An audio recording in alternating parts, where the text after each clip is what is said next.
안녕하세요. 어렸을 적부터 부모님은 제가 항상 남들 앞에서 겸손하고 검소하길 바라셨습니다. 그런 배움들이 인생을 살아가면서 많은 도움이 되었고, 지금까지도 변함없이 부모님과의 약속을 지키며 살아가고 있습니다. 그리고 배려심 많고 저를 진심으로 사랑해주는 사람을 만나 지금까지 잘 지내오고 있었고, 시부모님 또한 좋으셔서 결혼 생활은 순탄했었어요. 그런데 평탄했던 제 삶에 예상치 못한 문제를 맞닥뜨리게 되었습니다. 시동생이 결혼할 여자를 데려왔는데 예비동서의 겉으로 보이는 모든 행동들이 상당히 걱정스러웠어요. 평범한 성격을 가지고 있는 여자가 아니라는 걸 시댁의 인사를 오면서부터 단번에 알 수 있었지만, 사람마다 성향도 다르고 한 번 보고 모든 걸 판단하기에는 그 사람에 대해서 알고 있는 게 많지 않기 때문에 일단 묵묵히 그 모습을 지켜보고만 있었습니다. 그렇게 시동생이 데려온 예비동서와 짧은 시간을 보낸 뒤 시동생은 예비동서를 집으로 바래다 준 뒤 돌아왔는데 상당히 기분이 들떠 보였고, 저희 가족들에게 좋은 말이 나올 줄 알았는지 기대에 찬 눈빛으로 어떤 것 같냐고 첫인상의 느낌에 대해 물어봤어요. 시동생이 물어보자마자 시부가 먼저 입을 떼셨고 저와 같은 생각을 가지고 계셨습니다. 오늘 처음 얼굴을 마주하는 자리였고, 네가 결혼하겠다고 데려온 여자친구에 대해 모든 걸 알지는 못하지만 아버지가 봤을 때 이 결혼은 좀 힘들지 않을까 싶다. 네가 여자친구를 바래다 준다고 자리를 비운 사이 대화를 좀 나눠봤는데 다들 같은 생각을 가지고 있더구나.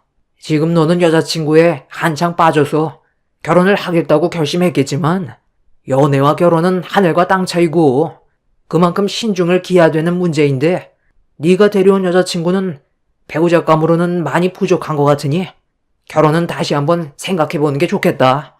일단 우리가 공통적으로 보게 된 첫인상은 성격이 밝긴 했지만 예의가 많이 부족하고 기본적인 예절 교육을 제대로 받지 않는 게 눈에 보이니까 같이 지내다 보면 이 문제로 마찰이 많아질 것 같은 느낌이 들었다. 걔가 예의가 없다고요? 오늘 처음 얼굴 보는 자리였잖아요.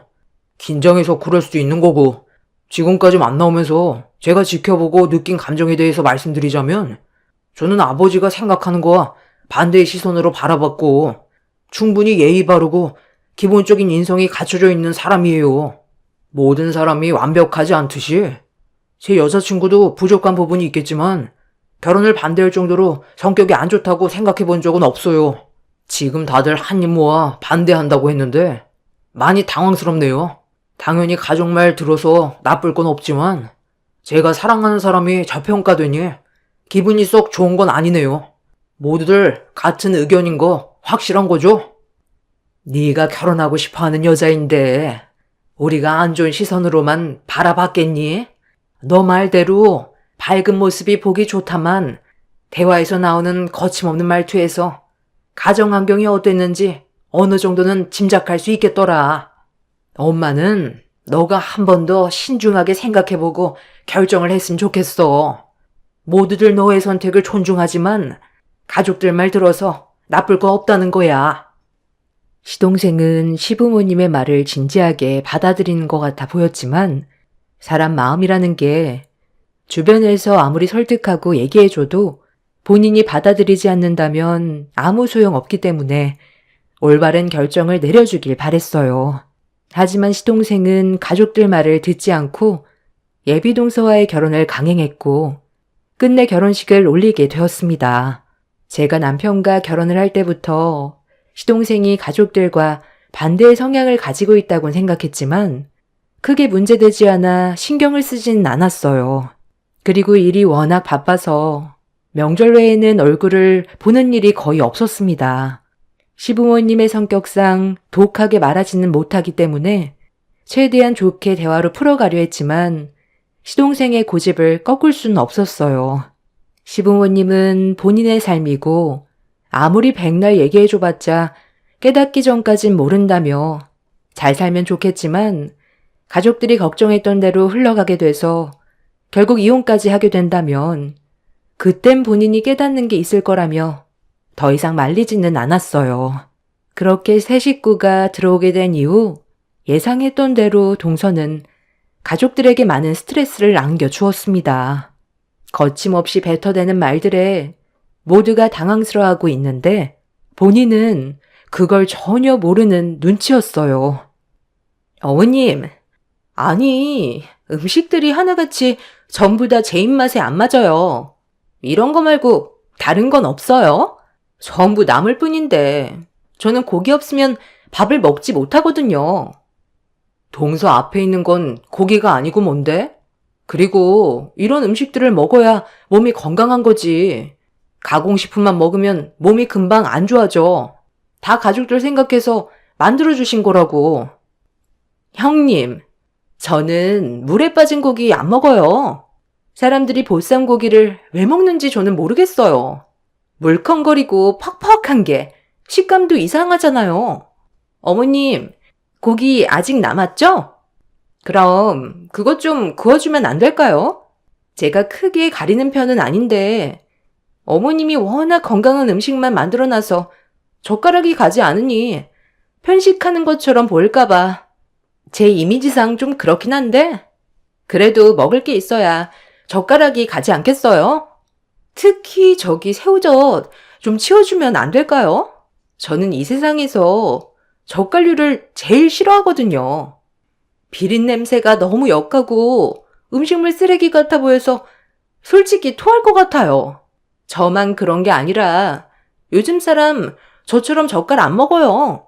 처음 인사드리러 왔을 때는 이런 말 하는 거 예의가 아닌 것 같아 참고 있었는데 지금은 한 가족이니까 이런 말에도 기분 나쁘거나 하지 않죠? 이 사람이 저랑 입맛이 똑같아서 같이 사는데 전혀 지장 없지만 어머님 댁에만 오면 음식 먹는 것 때문에 너무 힘들어요. 당신도 먹을 게 없지? 내가 따로 좀 차려줄 테니 같이 먹을래? 시모가 주말에 동선회에 왔다고 새벽부터 일어나셔서 힘들게 준비한 보쌈에 여러 가지 건강한 음식들을 힘들게 한 상 차려주셨는데 생각 없이 말하는 동서의 언행에 가족들 모두 당황스러울 수밖에 없었습니다. 시모가 만든 음식을 앞에 두고 토할 것 같다는 말을 하는 순간 동서가 어떤 성격인지 확실하게 파악할 수가 있었어요. 아무리 자기가 원하는 음식들이 아니라 해도 고생한 사람을 생각해서 좋은 말을 해주는 게 어려운 것도 아닌데 본인이 마음에 들지 않는다고 어른 앞에서 말을 막 하는 동서의 태도는 앞으로 눈치껏 고쳐주길 바랐어요. 그래서 체할 것 같았던 식사 자리가 끝난 뒤 동서와 주방을 정리하면서 문제되는 행동들에 대해 대화를 이어나갔어요. 최대한 기분 나쁘지 않게 좋게 설명을 했는데 동서의 입에서 되돌아온 말은 저에게 엄청난 충격을 안겨주었습니다. 형님, 아니 그럼 저보고 앞으로 입을 닫고 있으라는 말이에요? 요즘 시대가 어느 때인데 그런 고전적인 생각을 가지고 있어요? 제가 어머님한테 미리 말씀을 드려야 앞으로 좀 더 음식을 신경 써주지 않겠어요? 저도 한 가족인데 제 입맛에 맞는 음식 정도는 해주셔야죠. 많은 걸 바라는 것도 아니고 좋아하는 음식 몇 개만 추가해달라는 게 잘못된 건 아니잖아요. 이 정도로 불편하게 만들 거면 차라리 다음부턴 오지 않아야겠어요. 저는 싫은데 억지로 먹고 맘에도 없는 말 원래 잘 못해요. 내가 동서한테 뭐라고 하려는 게 아니잖아. 가족들이 한데 모여 식사하는 자리에서 해야 될 말이 있고 하지 말아야 될 말들이 있는 거야. 그 정도는 충분히 구분할 줄 알았는데 그렇게 하지 못해서 앞으로 좀 조심해 달라는 것 뿐이잖아. 서로 좋게 웃으면서 지낼 수 있는 쉬운 방법이 충분히 있는데 굳이 분위기 망칠 필요 있어? 동서도 서로 얼굴 붉히게 되는 그런 상황을 만들고 싶진 않잖아. 그래서 둘만 있을 때 얘기해 준 거니 너무 기분 나쁘게만 생각하지 말고 상대방 기분 고려하지 않고 너무 직설적으로 얘기하는 건 좀 고쳐줬으면 좋겠어. 입이 가벼우면 집안에 풍파가 들이닥친다고 그랬어. 앞으로 말하기 전에 한 번 더 생각하고 말을 하면 좋을 것 같아.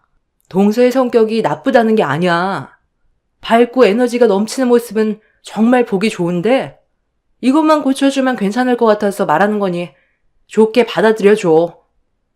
동서는 제 말에 기분이 안 좋았는지 얼굴을 붉히면서 입을 닫아버린 뒤 고개를 돌려 버렸습니다. 집안 분위기가 점점 안 좋아지는 걸 느끼고 있는데 이런 상황을 경험해 본 적도 없었고 정반대되는 동서의 성격이 앞으로 시댁 생활하는데 많은 어려움이 있을 것 같아 노파심에 좋게 설명해 주었어요. 그런 사람들 있잖아요. 속에 담아두지 못해서 하고 싶은 말은 무조건 입 밖으로 꺼내야 직성이 풀리는 그런 사람들이 몇몇 있기는 한데 사회에서는 그냥 피하면 그걸로 끝인데 동서는 가족이라 피할 수도 없고 잘못된 건 바로 잡아줘야만 했어요. 하지만 이 문제는 쉽게 해결될 수 없다는 걸 시간이 지날수록 느끼게 되면서 저도 모르게 거리를 두기 시작했습니다. 동서와 대화하는 말수가 줄어들었는데 저뿐만 아니라 가족들 모두가 동서에게 상처받고 싶지 않아 먼저 말을 꺼내는 일은 없었어요. 이미 가족들은 마음의 멍이 들기 시작했던 거였죠. 이런 안 좋은 상황 속에서 언제 터질지 모를 동서의 생각 없는 막말이 오래간만에 모이게 된 식사 자리에서 터져버리게 되었습니다. 시동생이 고급 레스토랑을 예약해 저희 부부와 시부모님을 초대했는데 시동생이 먼저 분위기 좋게 대화를 풀어나갔습니다. 그런데 동서가 시부를 빤히 쳐다보더니 충격적인 말을 꺼냈고 가족들 모두 전혀 예상치 못한 상황을 겪게 되었습니다. 지금까지 살아오면서 처음 겪어본 상황이라 경악할 수밖에 없었네요. 아버님, 여기가 무슨 자리인지는 아시죠? 아니, 그런데 일하다 오셨어요? 아니, 옷이 그게 뭐예요? 잠깐 고개를 돌려서 레스토랑에 식사로 온 사람들을 좀 보세요. 격식 차려서 옷을 깔끔하게 입고 왔는데 아버님이 걸치고 있는 그 잠바가 지금 레스토랑의 분위기와 맞는다고 생각하세요? 어머님도 마찬가지예요. 남들 보는 시선도 있는데 그럼 구질구질한 옷을 꼭 입어야 했어요? 이런 건 당신이 레스토랑으로 부르기 전에 미리 설명을 드렸어야지. 쪽팔려서 고개를 못 들겠잖아. 당신 집안 못 사는 형편도 아니라면서. 그런데 이게 뭐야? 저런 옷을 입고 나오면 사람들이 우리를 무시할 거 아니야. 내가 옷은 그 집안의 재력이 얼마나 되는지 남들에게 보여주는 용도이고 무시당하지 않기 위해 필수적으로 갖춰야 될 기본이라고 했잖아. 혹시라도 아는 사람이 이 레스토랑으로 들어오면 내가 얼마나 쪽팔리겠어. 아, 그러게. 내가 그 말을 한다는 걸 깜빡했네. 나는 두 분이서 알아서 깔끔하게 차려입고 나오실 줄 알았지. 당신이 좀 불편하더라도 오늘은 그냥 넘어가자. 뭐? 그냥 넘어가자고? 내가 이런 거에 얼마나 예민한지 알고 있지? 아, 형님이랑 아주버님도 마찬가지예요. 저희가 자주 얼굴 보는 것도 아니고 이 사람이 힘들게 고급 레스토랑 알아봤으면 그만큼 신경 써서 나와야죠. 어떻게 걸치고 있는 것들 중에 명품 하나가 없는 거야? 찢어지게 가난한 것도 아니잖아요. 동서, 말이 좀 심하네. 정말 해도 해도 너무한 거 아니야? 오래간만에 모인 자리에서 말을 꼭 그렇게 해야 돼? 내가 저번에도 좋게 얘기했을 텐데. 아, 그만해라. 기분 좋게 나와서 얼굴 붉혀야 되겠니? 새며느리 너도 어른들 앞에서 말을 좀 가려서 하면 좋겠구나. 남들 시선이 뭐가 그렇게 중요하니? 네가 생각하는 만큼 남들은 남 별로 신경 안 써. 사람이 검소할 줄 알아야지. 겉으로 보이는 치장이 중요한 게 아니라 그 사람에게 보이는 인성이 중요한 거다. 그럼 다른 것들은 굳이 명품을 두르지 않아도 빛나 보이는 거란다. 지금 여기 레스토랑에 나온 사람들 아무도 우리를 신경 쓰지 않는데 네가 외적으로 예민하니까 그렇게 느끼는 것뿐이야. 너 내가 뭐라고 그랬냐? 결혼은 신중해야 될 필요가 있다고 했지? 이 상황에 자기 마누라라고 편을 들어주면 우리 입장은 뭐가 되겠어? 너도 재수 씨랑 같이 살다 보니 정신이 어떻게 된 거 아니냐?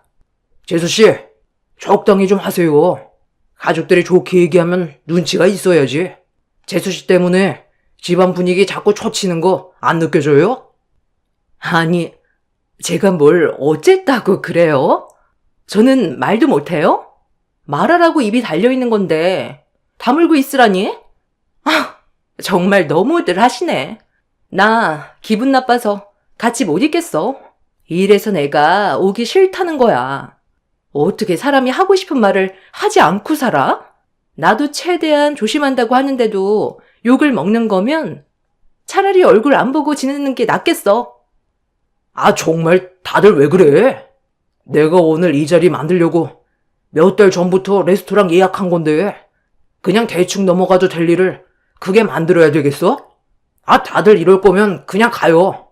이 사람이랑 단둘이 식사할 거니까 마음 맞는 사람들끼리 가서 식사하라고요. 틀린 말 한 거 하나도 없구만.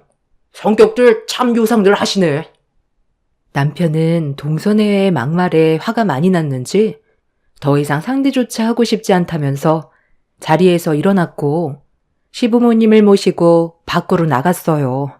저도 남편의 뒤를 따르려고 자리에서 일어났는데 동서내외는 전혀 신경을 쓰지 않고 때마침 나온 음식에만 집중을 하고 있길래 그 모습을 보고 그냥 넘어갈 수가 없었어요. 동서가 지금까지 어떻게 살았는지 내가 전부 알 순 없지만 하나를 보면 열을 난다고. 진짜 너무 실망스럽다. 그리고 같은 어머님 뱃속에서 나왔는데 두 형제가 이렇게까지 다를 줄 몰랐는데 서방님도 진짜 그러는 거 아니에요. 동서편에서만 얘기하면 시부모님이 얼마나 서운하시겠어요? 서방님도 우리 가족이 그렇게 창피해요? 아주 끼리끼리 잘 만났네요. 앞으로 둘이서 지지고 볶고 오래오래 행복하게 살아요. 어차피 자주 오지도 않는 거 그냥 둘이 늙어 죽을 때까지 쭉 살면 되겠네. 고작 시댁에 몇 년 일찍 들어온 주제에 어디서 지적질이야? 형님으로 대우해주니까 뭐라도 된 거 같아? 적당히 하고 식사 방해하지 말고 그만 나가주시죠. 동서가 뱉은 막말에 울컥하게 된 저는 물컵을 손에 들어 동서의 얼굴에 뿌려버리려는 순간 갑자기 시모가 레스토랑으로 다시 들어와 제 팔을 잡더니 제 손을 더럽히지 말라면서 시모가 제 손에 쥐어져 있던 물컵을 빼앗아 동서의 얼굴을 향해 세차게 뿌려버렸어요. 시모의 돌발 행동에 속수무책으로 당해버린 동서는 비명을 질렀고 시동생은 시모에게 소리를 지르며 화를 내자 레스토랑 안으로 다시 들어온 남편이 붉어진 얼굴로 시동생의 멱살을 잡았습니다. 남편은 어디서 어머니한테 인상을 쓰고 목소리를 높이냐면서 분노한 얼굴로 시동생을 노려봤어요. 뒤이어 들어온 시부가 남편과 시동생을 떨어뜨려 놓더니 시동생을 무섭게 쳐다보면서 한마디 하셨어요. 언제가 될지 모르겠지만 시부가 먼저 연락할 때까지는 찾아오지도 말고 연락도 하지 말라며 남편을 데리고 밖으로 나가버렸어요. 시모는 시동생에게 정말 많이 실망을 했다면서 저를 데리고 레스토랑 밖으로 나왔습니다. 동서가 처음 인사 올 때부터 느낌이 안 좋았었는데 결국 예상대로 흘러가 버렸고 시동생과의 사이도 심각해질 정도로 안 좋아져 버렸어요. 결국 그날 이후 가족들은 동서내외와 연락을 끊어버리게 되었고 그날의 상처 때문에 힘든 시간을 보내고 있었는데 몇 달 뒤 예상치 못한 장소에서 동서와 얼굴을 마주하게 되었습니다. 저희 부부와 시부모님과 함께 가끔 있는 봉사활동에 참여하기 위해 아침 일찍 무료 급식소에 찾아가 일손을 도왔어요. 그렇게 양껏 음식을 만든 뒤 배식 준비가 끝나서 식사를 하려고 찾아오신 분들을 한 분씩 안으로 모시고 있는데 외제차 한 대가 급식소 앞에 멈추더니 동서가 차에서 나왔습니다. 어머, 아니 여기서 얼굴을 마주하게 될 줄 몰랐는데 급식 먹으러 오셨나 봐? 형님, 거지근성은 집안 내력이에요? 아니 돈 몇 푼 아끼겠다고 여기까지 와서 밥을 먹어요? 기름값이 더 나오겠네. 뭐야? 오늘 온 가족이 전부 날 잡고 왔나 봐요? 아무리 공짜가 좋다곤 하지만 없는 사람들도 아니고 있는 사람들이 무료급식 먹는 건 너무한 거 아닌가? 레스토랑에 있을 때도 그렇고 이 집안 왜 이렇게 쪽팔리는 집만 골라서 하는 거야? 아빠, 그냥 나 차 안에 있으면 안 돼? 오늘 여기 오기 싫었단 말이야. 저 사람들한테 꼭 배식하는 걸 도와줘야 되는 거야? 저 사람들 손이 없는 것도 아니고 알아서들 퍼 먹겠지. 차라리 나 차에 있을 테니 아빠만 잠깐 얼굴 비추고 나와요. 이런 걸 꼭 해야 되는 거야? 저 사람들 공짜라고 달려들어 먹는 거지. 고마운 거 하나 모르는 사람들이라고. 노력 없이 먹으니 맨날 노숙 생활이나 하고 일은 아예 할 생각도 없으니 이 나라가 제대로 돌아가겠어? 저 사람들 입에 들어가는 음식이 아깝다. 가서 박스라도 좀 주라고 해. 너는 제발 그 입 좀 다물면 안 돼? 오늘 이 자리가 얼마나 중요한 자리인지 몰라서 그래? 보는 사람들이 얼마나 많은데 아빠는 안 좋아하게 만들 거야? 아이쿠, 사돈 분들 여긴 또 어떻게 알고 오셨어요? 이번엔 저희 몇몇 회사가 주최해서 무료급식을 추진하게 됐는데 봉사하러 오실 거라곤 전혀 예상하지 못했네요. 아, 저희야 매번 주기적으로 급식소가 열리면 봉사를 해왔었기 때문에 이번에도 당연하게 했을 뿐입니다. 바깥 사돈께서 이번 무료급식을 주최하셨다고요? 아, 네. 저희랑 같은 계열 업체의 사장들이 뜻을 함께 모아 추진을 하긴 했는데 이번이 처음이라 많이 어수선했지만 그래도 마무리가 잘 된 것 같네요. 아빠, 나 얼굴 비쳤으니까 이제 그만 가봐도 되는 거지? 여기 와서 할 일도 없는데 굳이 끌고 와서 왜 이렇게 나를 귀찮게 만들어? 나 오늘 술 약속 있다고. 자네 왔는가? 내가 일찍 좀 서두르라고 했는데 왜 이렇게 늦은 거야? 다른 업체 사장들은 아침 일찍 와서 음식 만들고 배식까지 전부 다 끝냈는데 자네는 이런 모임이 있을 때마다 늦는다니까? 이 정도 일해도 마음이 안 맞는데 앞으로 큰 일을 같이 할 수 있겠나? 자네가 잘나서 지금 그 위치에 있는 게 아니라고 내가 몇 번을 얘기했을 텐데 아직까지도 그 오만함을 버리지 못한 거야? 자네는 일은 똑부러지게 잘하는데 남을 배려하는 건 아직 한참 멀었구만. 저도 한 업체의 대표라서 일이 바쁘니 빨리 오려고 노력을 했는데도 이 시간이 되어 버렸네요. 다음번엔 좀 더 신경 쓰도록 하겠습니다. 다른 업체 사장들은 시간이 많아서 새벽같이 와서 음식 준비했겠나? 나는 시간이 남아도는 줄 알아? 봉사할 때마다 이런 식의 태도를 보이는데 내가 언제까지 눈 감아줄 것 같나? 자네가 보이는 태도가 무료급식 추진하는 걸 마음에 들어하지 않는다는 걸로밖엔 안 보이네. 이럴 거면 그냥 끝내는 게 낫지. 아빠, 아니 뭔데 그래? 왜 아빠가 저 사람한테 쫄쫄매고 있는 건데? 저 사람이 아빠보다 높은 위치에 있는 거야? 이봐요. 저희가 여기 오고 싶어서 온 줄 알아요? 가뜩이나 무료급식 추진하는데 돈 나가서 기분 안 좋고 우리 아빠가 여기 오는 동안 안 그래도 한풀이를 그렇게 하시던데 그쪽 때문에 상황이 이렇게 된 거네요. 이런 거 하려면 그쪽 혼자 알아서 하면 되지. 왜 우리 아빠까지 끌어들여서 하는 건데요? 이런 일이 좋은 일인 줄 알아요? 거지 같은 저놈들 입에 밥 쳐넣어줘봤자 고마운 줄 모르고 돈만 버리게 되는 거라고요. 지들이 못나서 저런 꼴로 사는 걸 왜 우리가 도와줘야 돼? 돈 많으면 무조건 베풀어야 되는 건 아니잖아. 아빠, 가자. 저런 사람들과 엮이지 마. 야, 내가 방해할 거면 그냥 들어가 있으라고 했지? 지금 이 자리가 얼마나 중요한 자리인데 그런 말 함부로 해? 대표님. 정말 죄송합니다. 제 딸이 아직 철이 없어서 그런 거니 대표님이 넓은 마음으로 이해해 주셨으면 좋겠네요. 늦은 만큼 제가 설거지 담당하겠습니다. 지금 바로 주방으로 들어가죠. 동서, 지금 우리 아버지한테 그게 무슨 말버릇이야? 배운 사람일수록 더 겸손해야 된다는 거 몰라? 이 자리가 우리 아버지가 강제로 만든 자리라고 생각해? 원래 우리 아버지 혼자 무료급식을 추진하셨는데 아버지 덕분에 관련 업체 사장님들이 덕을 많이 봐서 앞으로 함께 더 잘하자는 마음에 사장님들께서 자의적으로 추진한 것뿐이야. 동선의 아버님도 처음엔 그런 마음으로 하신 거 아니었어요? 저희 아버지가 강요한 건 아니잖아요. 다른 업체 사장님들은 마음에서 우러나와서 진심으로 불우이웃을 돕기 위해 이 자리에 나왔는데 사장님은 그게 아니었나 봐요? 아버지, 철칙대로 행동하시는 게 좋을 것 같아요. 동서가 뭐라고 한 사람이 저희 친정 아버지라는 걸 알게 되자 얼굴빛이 하얗게 질리더니 말을 더듬기 시작했어요.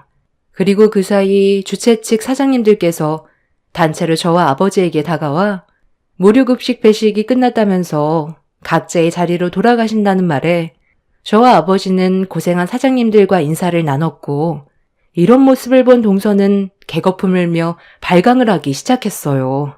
미리 알았더라면 생각 없이 말을 함부로 뱉진 않았을 거라고 했지만 이미 돌이킬 수 없을 정도로 상황은 심각해져 버렸죠. 아버지는 동선의 아버지와 다음에 있을 계약건에 대해 다시 생각해봐야 할 것 같다며 급식소 건물 안으로 들어가셨습니다. 배식을 마무리하신 엄마가 뒤이어 나오셔서 남편과 시부모님께 식사하시자는 말에 모두들 건물 안으로 들어갔고 저는 동서에게 딱 한마디 하고 등을 돌렸습니다. 사람이 살다 보면 당연히 실수할 수 있겠지만 잘못을 알고 있는지 모르고 있는지 그 차이는 엄청난 거야. 동서가 방금 생각 없이 뱉은 말들은 주워 담기 힘들 거야. 한마디 말로 천냥빚도 갚을 수 있지만 한마디 말이 집안을 송두리째 무너뜨릴 수 있다는 거 이번 일을 통해 똑똑히 알았겠네. 동서의 입이 왜 이렇게 거친가 했는데 집안 내력이었다는 걸 나도 오늘 처음 알았네. 그럼 들어가고 서방님한테 안부나 전해줘. 형님, 잠시만요. 제가 방금 한 말은 정말 실수했어요. 인정할게요. 그러니 우리 아빠 내년에 계약할 수 있게 말 좀 잘해주면 안 될까요? 형님은 마음이 넓잖아요. 제가 생각 없이 말을 막 할 때가 있다는 거 그동안 봐서 잘 아시잖아요. 이번에 딱 한 번만 도와주세요. 저희 집안 힘들어지면 제가 지금 마음껏 누리고 있는 것들에도 제약이 따를 텐데 저는 그걸 원치 않는다고요. 제가 어떻게 하면 좋겠어요? 앞으로 시부모님께도 잘하고 집안 행사도 잘 참여할게요. 그러니 말씀 좀 잘 부탁드려요. 글쎄, 이미 상처를 받은 분들이 한두 명이 아니라서 내가 해결할 수 있는 방법이 있을지 모르겠네. 정말 다시 좋은 관계로 되돌리고 싶다면 행실부터 똑바로 하는 게 좋지 않을까?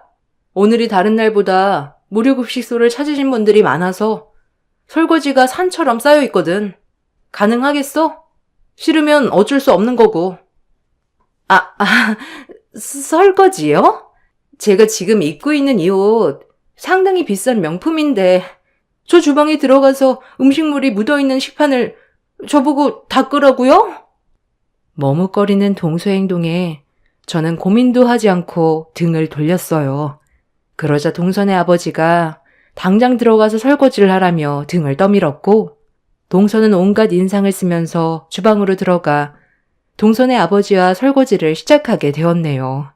하지만 사람 본성 어디 가지 않는다고 몇 개 하다가 못 해먹겠다면서 식판을 내동댕이 치고 급식소를 뛰쳐나갔습니다. 동선의 아버지는 동서의 돌발 행동에 당황해선 저희들에게 죄송하다며 뒤따라 나갔고 그 모습을 지켜보고 있던 아버지는 마음이 완전히 다쳐버린 것 같았어요. 자식 하나 제대로 키우지 못했는데 어떻게 회사를 끌고 가겠냐면서 다음 계약은 이루어지지 않을 거라며 확실하게 못을 박으셨습니다.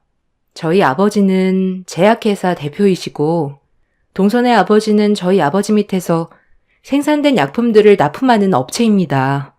저희 아버지와 계약이 해지가 된다면 다른 업체를 찾아보겠지만 요즘 같은 불경기에 다른 회사와 계약한다는 게 쉬운 문제는 아니라 동선의 아버지는 지금 현재 이 상황을 수습하려고 동서를 저에게 계속 밀어보내고 있어요. 그리고 시동생 또한 심각성을 인지해서 좋게 풀어가려고 노력 중이지만 이 문제는 저희 아버지가 결정해야 될 사항이기 때문에 제가 손을 쓰기도 힘들지만 도와주고 싶은 마음도 없습니다. 새 식구로 들어온 지 얼마 되지 않은 동서가 집안을 쑥대밭으로 만들고 본인의 집안까지 무너뜨리게 만든 모습을 보니 좋게 받아줄 필요는 없을 것 같습니다. 될성부른 나무는 떡잎부터 다르다더니 동서의 인성이 바르지 못한 건 그 부모에게 잘못이 있다고 생각합니다. 자신의 잘못을 깨닫는다 해도 시간이 지나면 그때뿐일 겁니다.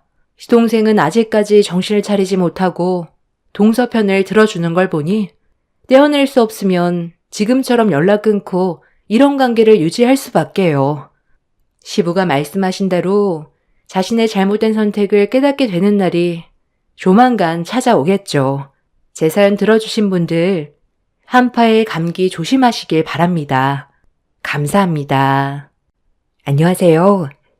저는 그동안 정말 열심히 살아왔다고 자부할 수 있을 만큼 하루도 쉬지 않고 바쁜 삶을 보내고 있는데요. 하지만 잘 살아보겠다고 노력해도 제 인생은 크게 변화되는 건 없더라고요. 분명히 좀 더 여유롭게 살고 싶어서 악착같이 돈을 벌고 있는데 통장에 들어온 돈은 쌓이지 않고 순식간에 바닥이 나 버립니다. 아무래도 아파트로 이사를 가게 되면서 대출을 꽤 많이 받아 빚을 갚다 보니 그런 것 같은데 세월이 지나면 언젠간 통장에 돈이 쌓이는 걸 볼 수 있는 날이 올 거라 생각했어요. 하지만 그건 저에게 너무 큰 꿈이었다는 걸 남편과 함께 살아가면서 점점 더 피부로 와닿게 되더라고요. 가난에서 아무리 벗어나기 위한 노력은 항상 제자리에 불과했고 맞벌이를 해도 눈에 띄게 변화되는 건 없었습니다. 반대로 제 위로 2명의 형님은 집안도 좋지만 직업도 좋아 가끔 얼굴을 볼 때면 눈에 띄게 변화되는 모습을 봐오면서 그런 삶이 부러운 것도 있었지만 시댁에서 모이는 자리가 저에게는 너무 불편했어요. 시모가 대놓고 저를 형님들과 차별을 두는데 이게 정신적으로 너무 고통스러웠어요. 똑같이 대우를 해주면 좋겠지만 형님들이 시모에게 주는 선물이 워낙 크다 보니 차별은 당연히 심할 수밖에 없었습니다. 저희 부부는 시부모님께 선물을 줄 수 있을 정도로 금전적인 여유가 없다 보니 기본적인 과일 정도와 시댁에서 할 수 있는 일들을 대부분 해왔어요. 그게 최선이었지만 두 형님들의 여유 있는 그런 모습이 저에겐 부럽게만 느껴졌어요. 그리고 시모는 능력 없는 제가 며느리로 들어온 걸 얼굴만 보면 후회한다는 말로 상처를 주었습니다. 저도 마음 같아선 시댁 집안뿐만 아니라 저희 부모님께도 부족함 없이 많은 걸 해드리고 싶지만 그렇지 못하는 현실이 자존감을 많이 떨어뜨리게 만들었어요. 그리고 모두가 모인 식사 자리에서 시모는 저에게 평생 기억에 남을 상처를 주었네요. 내가 이래서 너한테 했던 얘기가 여자를 잘 골라야 한다고 했던 거다. 이것 봐라. 명품 가방이랑 명품 옷이 사람의 가치를 올려주잖니? 이 정도 해줄 수 있는 능력 있는 여자를 만나야 한다고 입이 닳도록 얘기했는데 끝까지 고집 피워서 엄마 상처 주더니 결국 맨날 빚에 허덕이면서 살고 있잖아? 그게 사는 거니? 우리가 형들에 비해 부유한 건 아니지만 그래도 굶어 죽지 않으면 되는 거지. 이런 걸로 왜 뭐라고 해요? 형수님들이야 워낙 집안이 잘 살았던 거잖아요. 엄마가 형수님들 때문에 눈이 많이 높아진 것 같은데 전에 우리 형편을 생각해봐요. 입에 불칠할 정도로 힘들었던 적이 얼마나 많았어요? 형들이 형수님을 잘 만나서 인생길이 열린 거지. 형들도 딱히 볼 것도 없잖아요. 제가 능력이 부족한 걸 이 사람 탓으로 돌리지 마세요. 그리고 모임 때마다 계속 이런 식으로 차별하면 저희 더는 안 올 거예요. 여기 오는 게 욕 먹으려고 오는 거예요? 한두 번이어야 넘어가지. 얼굴 볼 때마다 이러면 저희 그냥 없는 셈 치세요. 그러니 네가 처음부터 좋은 며느리감 선택했으면 내가 이런 모습 보였겠니? 네가 능력 있는 여자 데려왔으면 명품이 2개가 아닌 3개를 받을 수 있었을 텐데 내가 얼마나 아쉽겠어. 막내 며느리한테 얻어갈 수 있는 게 있으면 내가 이러지도 않지. 꼴랑 과일 몇 개 들고 오는데 속이 안 터지겠냐고? 그만 좀 해. 너희들도 앞으로 선물 같은 거 사오지 마라. 모임 있을 때마다 선물을 사가지고 오니까 이 사람이 아주 당연시하게 생각하고 있네. 열심히 잘 사는 모습 보여주는 게 얼마나 큰 선물인데 별것도 아닌 걸로 애들한테 상처를 주고 있어? 안 되겠다. 앞으로 모임 같은 거 일절 없을 테니 각자 알아서 살도록 하자. 모이는 취지가 선물 받으려고 모이는 거야? 애들 얼굴 한번 보고 손주들 얼굴 보고 싶어서 모이자는 건데 계속 이런 식이면 차라리 안 보고 사는 게 낫지. 분명히 경고하는데 막내 아가한테 한 번만 더 상처 주는 말과 행동을 한다면 그땐 나도 조용히 넘어가지 않을 거야. 얼씨구 웃기고 있네. 당신은 애들한테 용돈 안 받았소? 우리가 애들 덕에 먹고 살고 있는데 얼굴 안 보고 살면 굶어 죽으라는 거야? 어디서 혼자 착한 척이야? 너 때문에 이게 뭐냐? 재수씨 들어오기 전까지 우리 집안 분위기 상당히 좋았던 거 너도 알고 있지? 그런데 지금은 어째 모이기만 하면 얼굴 붉히는데 이게 어머니 잘못이야? 네가 어머니 말을 안 들어서 이런 일이 계속 반복되는 건데 왜 어머니 탓을 해? 너는 조금도 책임이 없어? 앞으로 너랑 재수씨는 차라리 모임 때 오지 마라. 잘 지내고 있는 집안 분위기 망치지 말고 너는 재수씨랑 단둘이 지지고 볶고 잘 살아. 재수씨가 탐탁지 않으니까 볼 때마다 어머니가 한 소리 할 수도 있는 거지. 눈에 안 띄는 게 피차 편하겠어. 당신도 이제 그만해. 이러다 막내 동서 울겠다. 본인들이 원해서 선택한 결혼인데 어쩌겠어. 원래 인연은 다 정해져 있는 거야. 본인들이 좋다는데 뒤에서 계속 얘기해봤자 우리만 스트레스 받지, 안 그래? 어머님도 이제 그만 막내 동서 좋게 봐주시고 앞으로 웃으면서 잘 지내요. 스트레스가 만병의 근원인 거 아시잖아요. 앞으로 평생 얼굴 안 보고 살 거 아니니까 차별 없이 넓은 마음으로 이해해주는 게 좋지 않겠어요? 매번 올 때마다 이런 분위기 너무 힘드네요. 우리 큰며느리가 그만하라고 하면 그만해야지. 내가 오죽 답답했으면 그랬겠어? 너희 두 집안은 안정적이게 잘 살고 있는데 막내 애들은 저 모양이니 내 속이 뒤집어져서 그랬던 것뿐이다.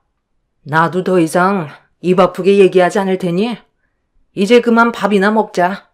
예, 너는 국 좀 다시 데워오거라. 모든 게 제 탓인 것처럼 막말하는 시모의 행동이 저에게 너무 큰 상처를 주었고 눈시울이 붉어지길래 잠시 화장실 좀 다녀오겠다며 급하게 자리에서 일어났어요. 그렇게 최대한 마음 진정시킨 뒤 다시 자리로 돌아와 국을 데워 새로 나눠드린 뒤 다시 자리에 앉아 식사를 이어나갔는데 젓가락질 한번 잘못했다가 집안에 엄청난 폭풍이 휘몰아치게 되었습니다. 대기업 연구원으로 있는 석사 첫째 형님과 박사 둘째 형님한테는 명품 선물 고맙다면서 보쌈을 싸줬는데 그런 모습 최대한 안 보려고 아무렇지도 않은 척 고개를 돌려 음식을 먹었어요.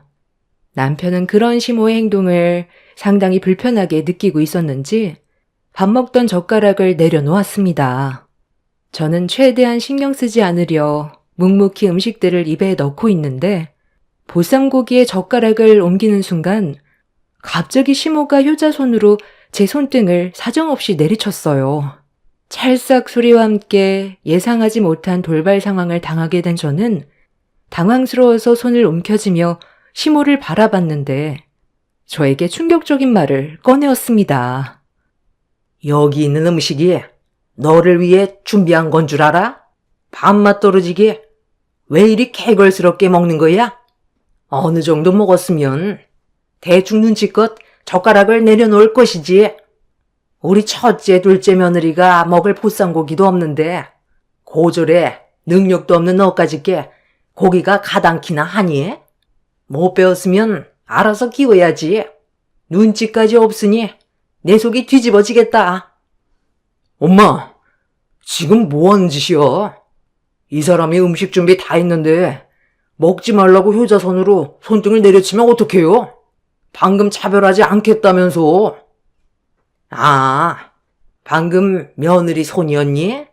내가 요즘 눈이 좀 침침해서 똥파리가 날라 들어온 줄 알고 효자손으로 사정없이 내려쳤는데, 아유, 그게 막내 며느리 손이었어? 요즘 내가 치매가 왔나? 정신이 오락가락하는 게 아무래도 병원을 좀 다녀와야 할 것 같다. 그러니 우리 둘째 며느리가 조만간 병원에 좀 같이 가줄 수 있겠니? 당연하죠. 어머님 건강검진 받을 때 됐죠? 작년엔 형님이 병원에 모셔갔으니 올해는 제가 모셔다 드릴게요. 며느리가 이 정도는 당연히 해드려야죠. 제가 뭘 그렇게 잘못했어요? 이 사람과 결혼해서 저도 잘 살아보겠다고 지금까지 쉬지 않고 달려왔어요. 형님들에 비해 능력은 부족하지만 그래도 제가 할 수 있는 선에서 노력했는데 어머님이 이렇게까지 저를 싫어할 줄은 정말 몰랐어요. 제가 아무리 마음에 안 드셔도 그렇지 어떻게 효자손으로 제 손등을 내려칠 수 있어요? 밥 먹을 땐 개도 안 건드린다는데 저는 개만도 못하다는 거예요? 진짜 빈정상해서 더는 상종도 못하겠네요. 저 먼저 일어나 볼게요. 앞으로 어머님 눈에 띄지 않을 테니 걱정 마세요. 더는 시댁에 있고 싶지 않아 자리에서 일어났는데 그 순간 시모가 들고 있던 효자손을 저를 향해 던져버렸어요. 어른이 자리에서 일어나지도 않았는데 먼저 일어났다는 게 이유였습니다. 결국 시모의 행동에 너무 서러워서 저도 효자손을 시모 쪽으로 냅다 던져버렸어요. 그 순간 남편이 상의에 놓여있던 음식들을 전부 바닥으로 쓸어내려 던져버렸습니다. 순식간에 일어난 일이었고 화가 머리끝까지 올라왔는지 아주버님들이 이성을 잃어버린 남편을 말리는데도 소용이 없었어요. 주방은 순식간에 아수라장이 되어버렸고 남편은 그날 이후 다시는 시댁에 오지 않겠다고 못을 박았습니다. 시부는 시모에게 자식과 연 끊고 살면 좋냐고 큰소리친 뒤 방으로 들어가시자마자 시모는 집안을 난장판으로 만들어 놓았다며 남편한테 화를 내더니 이 모든 게 저 때문에 일어난 일이라고 달려들었어요. 순식간에 머리채를 잡히게 되자 그동안 참아왔던 서러움이 한꺼번에 터져버리게 되었고 저 또한 시모의 머리채를 잡아 사정없이 흔들어 버렸어요. 형님들과 아주버님들이 저와 시모를 겨우 분리시켜 놓았는데 시모가 입을 다물지 못할 정도로 경악을 하더니 그대로 주저앉아 버렸습니다. 제 양손에 시모의 머리카락이 한 움큼씩 뽑혀져 있었어요. 큰형님은 비명을 지르면서 시모의 머리를 들쳤는데 땜빵이 여기저기 머리가 뜯겨져 비어있는 공간이 생겨버렸어요. 둘째 형님은 충격받은 시모를 최대한 안심시키기 위해 머리는 또다시 자란다고 했지만 이미 시모의 귀에는 아무 말도 들리지 않았는지 힘겹게 몸을 일으키더니 갑자기 주방에서 칼을 꺼내 들었습니다. 저를 절대로 가만두지 않겠다면서 분노를 가라앉히지 못하자 남편은 저를 데리고 급하게 시댁에서 빠져나가려 하길래 양손에 쥐어져 있던 머리카락을 집어 던지면서 땜질난 곳에 다시 심으라고 시모에게 한마디 던지고 저희 부부는 그렇게 집으로 돌아오게 되었네요. 남편은 두 번 다시 시댁 식구들과 엮이는 일은 없을 거라고 확실하게 의사표현을 했어요. 저도 너무 큰 충격을 받아서 온몸이 부들부들 떨리고 있었습니다. 그렇게 한 번의 큰 폭풍이 지나간 뒤 저희 부부는 더 이상 어떠한 연락도 하지 않았지만 시부는 저희 부부가 걱정이 됐는지 자주 연락을 주셨어요. 항상 저희를 먼저 신경 써주시는 시부 때문에라도 그동안 최대한 좋게 넘어가려 했던 부분들도 있었는데 시모가 제 손등에 효자손을 내려친 건 도저히 그냥 넘어갈 수 있는 상황은 아니었죠. 시부는 전화로 그때 난리친 건 정말 잘한 행동이라면서 그래야 저희 부부를 함부로 대하지 않을 거라고 저희 부부 입장에서만 말씀해 주셨어요. 그렇게 시댁 집안 식구들에겐 더 이상 신경 쓰지 않고 저희 가족만 바라봤고 어느 정도 시간이 지나면서부터 시댁 집안과 연락하지 않고 살아가는 게 얼마나 행복한 일인지 느낄 수가 있었어요. 비록 좋지 않은 결말이었지만 그래도 저희 부부는 그동안 최선을 다해왔었고 그날의 행동에 대해서 후회는 없었습니다. 그런데 몇 달 뒤 전혀 예상하지 못한 장소에서 또 다른 문제가 하나 터졌어요.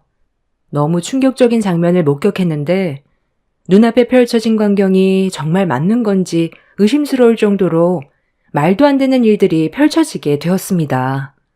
그날도 하루의 성과를 기대하면서 열심히 일을 하고 있었는데 어디서 많이 들어본 목소리가 제 귀를 간지럽히길래 잠깐 하던 일을 멈추고 목소리가 들리는 방향으로 걸음을 옮겼어요. 상당히 많은 사람들이 시끌벅적할 정도로 모여 있었는데 제가 잠깐 일을 하려고 들린 곳은 동문회관이었습니다. 동문 모임이 있는 것 같아 보였어요.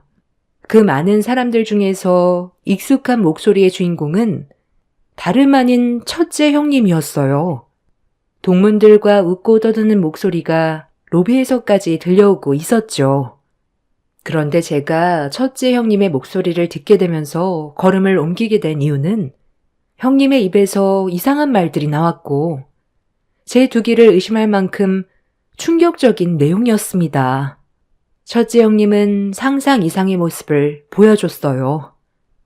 내가 너희들한테만 얘기하는 건데 최근에 우리 집안 아주 난리도 아니었어. 시어머니가 막내 동서를 못 잡아먹어서 안달났었다니까. 보쌈고기에 손 올렸다고 효자손으로 손등을 사정없이 내려친 거 있지? 옆에 있던 나도 놀랄 정도였으니 아마 막내 동서는 평생 기억으로 남겠지. 내가 그동안 살아오면서 정말 많은 부류를 만나왔지만 우리 집안 시어머니처럼 고약한 사람은 처음 봤다니까. 사람이 얼마나 독하던지 눈앞에 보이는 것만 중요하게 생각한다니까. 정말 애매한 게 뭔지 알아? 내가 동서 편을 들어줄 수도 없다는 거야. 최대한 좋게 시간을 보내고 싶은데 그게 절대 안 돼. 막내 동서를 종처럼 부리는데 옆에서 도와주려고 하잖아? 시어머니가 얼굴을 붉히면서 뭐라고 한다니까? 그러니 둘째 동서도 아무 말도 하지 못한 채 눈치만 보게 되고 그러다 보니 마음에 없는 말들도 해야 되긴 하는데 그때 한바탕 난리치고 나서 한 3달 지났거든? 얼굴 안 보고 사니까 더 이상 문제가 생기진 않는데 모임 있을 때면 집안일 거들 사람이 없다 보니 나랑 둘째 동서가 직접 해야 되더라고. 명품 가방이며 명품 옷들 받아갈 때는 좋다고 하더니 막내 동서랑 연 끊고 지내니까 시킬 사람 없어서 나한테 시키는 거 있지? 그래서 요즘 너무 짜증나더라고. 우리 그이가 시어머니를 또 끔찍하게 생각해서 막내 동서네랑 안 좋은 일 있고 나서 주말만 되면 시댁에 가자고 한다니까. 이런 문제로 최근에 부부싸움까지 생겼는데 이게 뭐 하는 짓인가 싶더라. 내가 한가한 사람도 아니고 바쁜 거 뻔히 알면서 늦은 시간에라도 무조건 시댁에 가려는 거 너희들은 어떻게 생각해?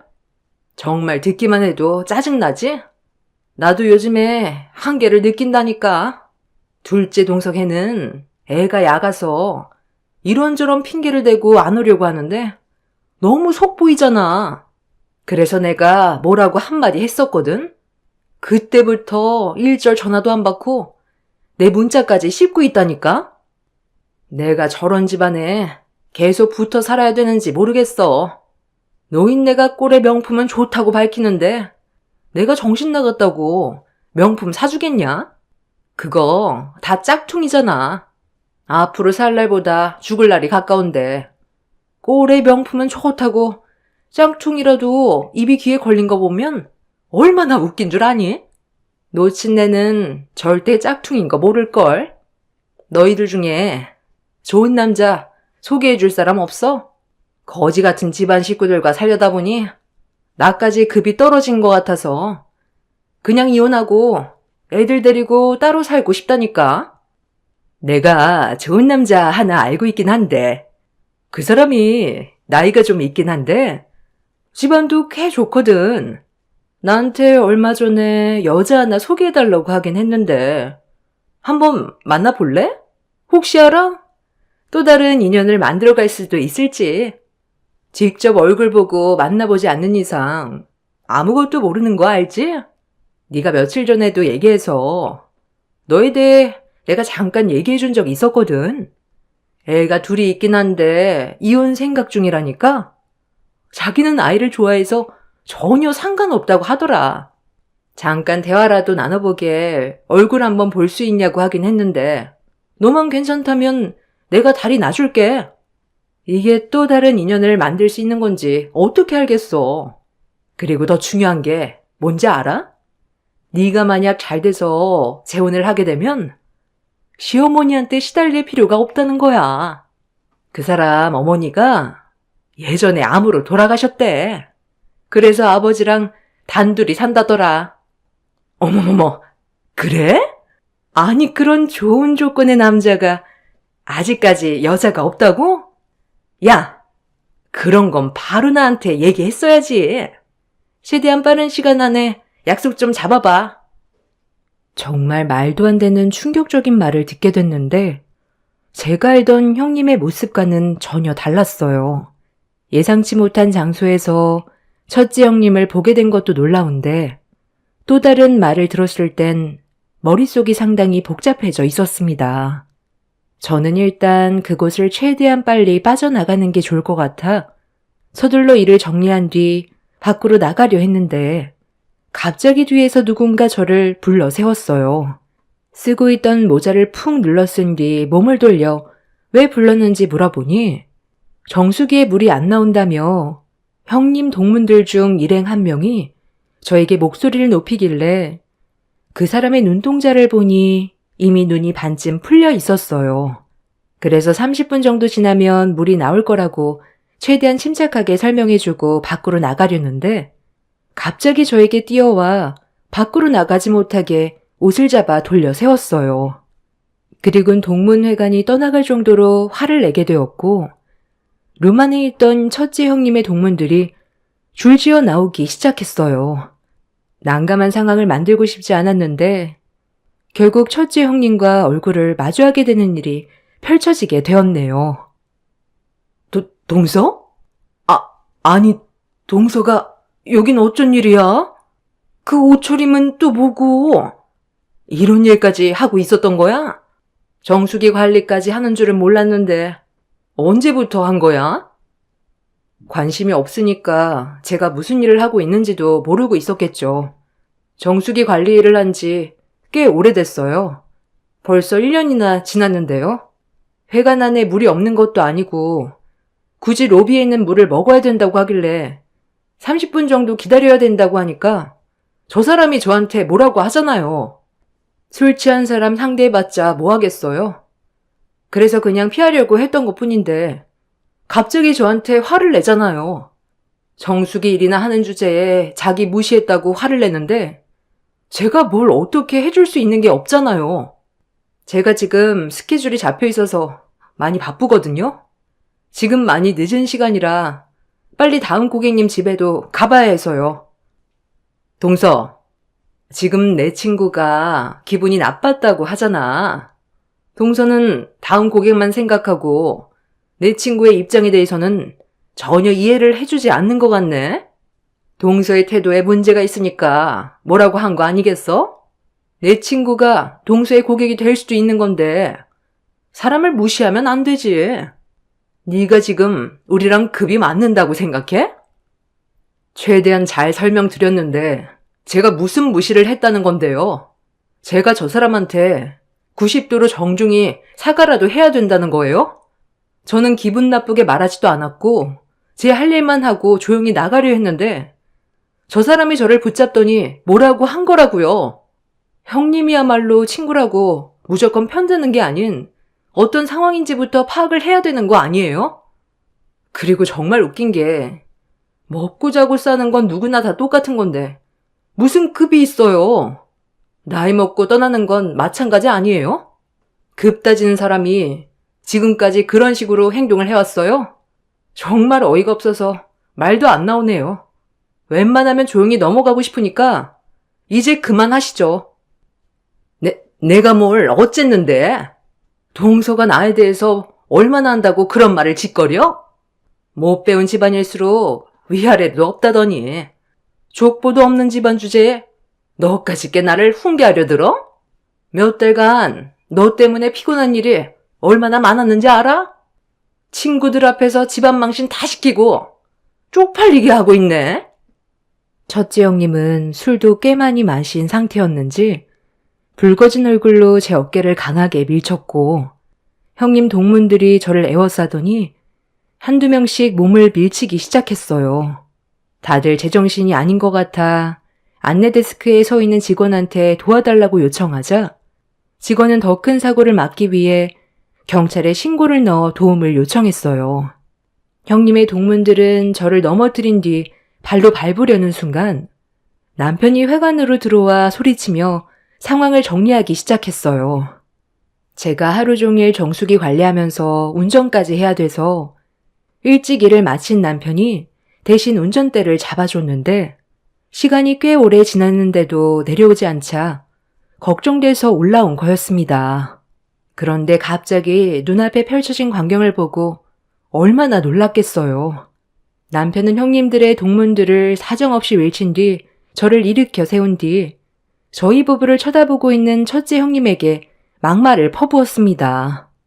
저도 이미 화가 머리끝까지 올라와 버린 상태라 주머니에 있던 녹음기를 꺼내 들었어요. 그리고 형님에게 보여주었죠. 이게 뭔 줄 알아? 내가 정수기 일하면서 몇 번 안 좋은 일을 겪어서 혹시 모를 일을 대비해 일할 때는 항상 녹음기를 켜두거든? 네가 동문들과 나눈 대화 내용이 이 녹음기에 전부 다 녹음되어 있다는 거 몰랐지? 사람은 어디에 있던 말 조심해야 된다는 거 그 나이 처먹었으면서 모르는 것도 아닐 텐데 동문들 앞이라고 말을 필터도 거치지 않고 하고 싶은 대로 전부 다 쏟아내더라. 아주버님과 이혼까지 생각한 것도 모자라 다른 남자를 만나려고 계획까지 했으면 이미 끝난 거 아닌가? 어머님한테 비싼 명품 가방이라고 할 얘긴 다 해놓고 짝퉁이었어? 둘째 형님이랑 가족들 가지고 노는 재미가 아주 쏠쏠했지? 있는 집안들이 더한다더니 정말 웃기네.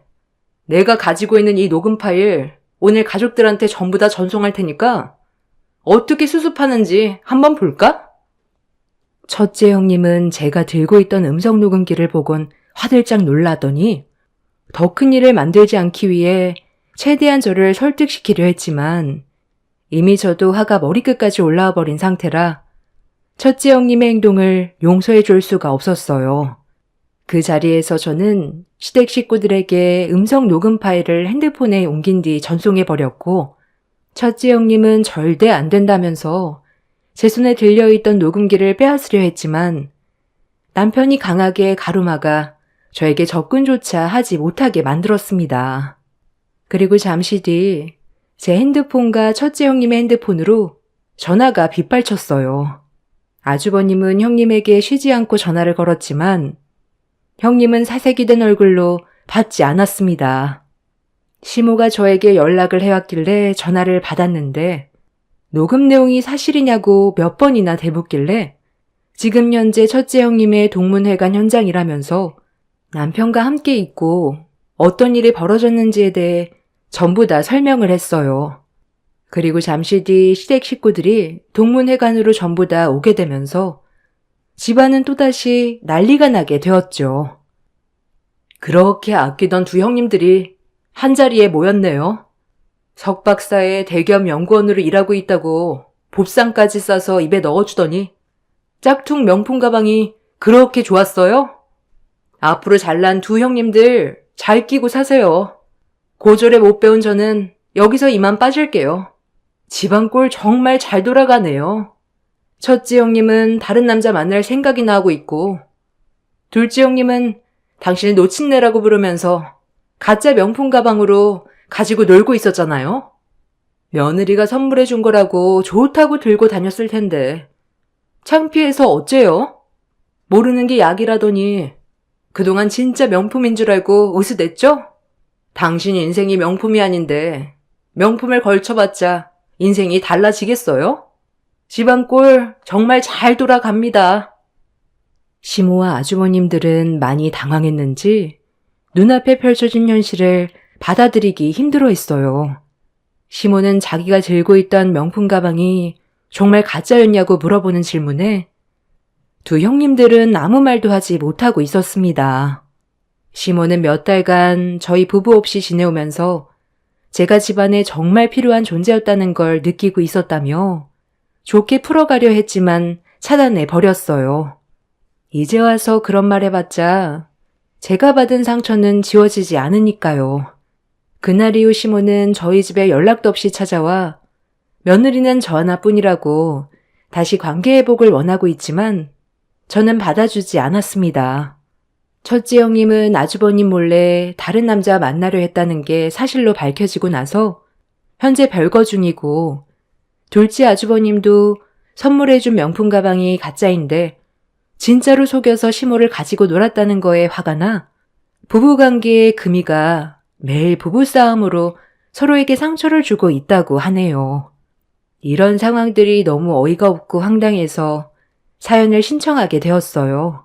뒤늦게 제가 시모에게 진심이었다는 걸 알게 된 이후 용서를 구하고 있지만 이미 마음이 떠나버려서 관계 회복은 힘들 것 같습니다. 상처도 한두 번 받아야지 계속 받으니까 그 사람에 대해 더 이상의 감정도 없더라고요. 그냥 이대로 저희 가족만 바라보고 사는 게 속 편할 것 같아요. 지긋지긋했던 시댁생활 확실하게 청산할 수 있어서 속이 후련합니다. 앞으로 더 열심히 살아서 남부럽지 않게 살아가려고요. 제 사연 들어주셔서 감사합니다. 안녕하세요. 저는 항암치료 3차까지 진행하고 현재는 거의 완치가 되어가고 있는 중입니다. 그래서 심적으로 어느 정도 안정이 돼서 이렇게 사연을 신청할 수 있게 되었습니다. 죽음의 문턱 앞에까지 밟아본 저로선 지금의 삶이 너무 소중하고 앞으로 남은 인생을 좀 더 가치 있게 살아가기 위해 물려받았던 가업을 정리하려고 준비 중에 있습니다. 적지 않은 인생을 살아가면서 큰 굴곡 없이 살아가던 저에게 예기치 못한 일이 벌어졌을 때 많은 변화가 있었는데 제가 암에 걸리게 되자 부부관계에 조금씩 금이 가기 시작했어요. 남편은 대장암 3기 판정을 받게 된 저를 걱정해주기보단 부모님께 가업을 승계받은 목장의 운영권을 원하고 있었습니다. 달라진 남편의 모습이 너무 낯설게 느껴져 저도 모르게 거리를 두기 시작했어요. 그만큼 상처를 많이 받았던 것 같습니다.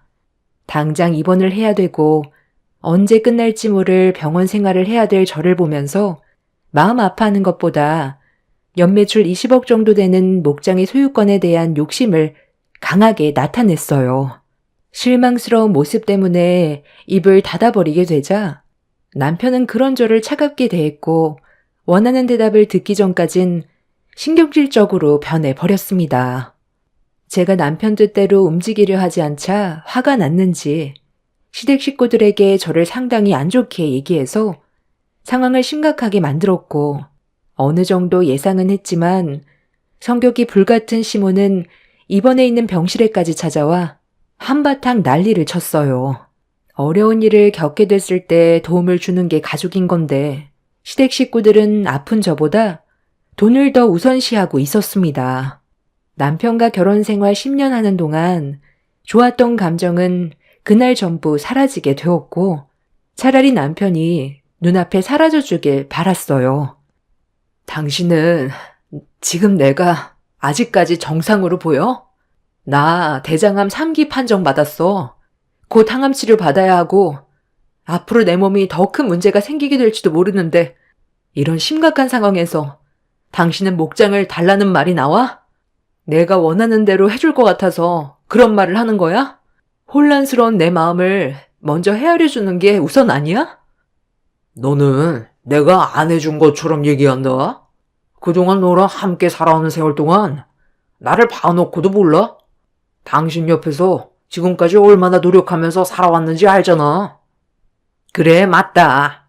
내 아들이 네가 목장 승계받고 난 이후부터 하던 일 그만두고 옆에서 굳은 일은 가리지 않고 전부 다 했는데 너야말로 어떻게 내 아들한테 목장 운영권을 넘겨주지 않겠다고 하는 거니? 내 아들이 목장만 받고 너를 버릴 것 같아서 그런 거야? 얘도 애 아빠고 집안의 가장인데 그런 무책임한 행동을 보이겠어?